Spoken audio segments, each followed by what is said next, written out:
Informaliteti në sektorin e turizmit po kthehet në një shqetësim për biznesin lokal në Gjirokastër, për sa i përket cilësisë dhe standardeve të shërbimit për vizitorët. Timi njësive akomoduese është një gjë shumë e mirë për turizmi, i cili është oportunitet për të gjithë.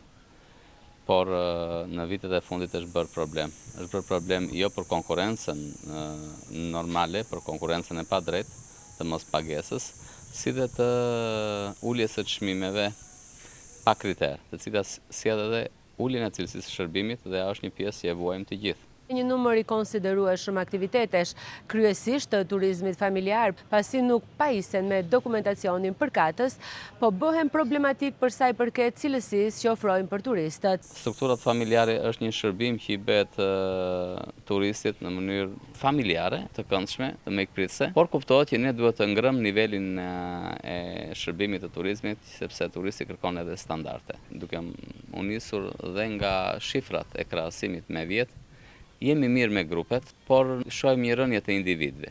Përgjatë këtij viti, zona e Gjirokastrës është vizituar nga mbi 70.000 turist, pjesa më e madhe e të cilëve të huaj, ndërsa pritet një rritje e numrit të vizitorëve gjatë periudhës së verës.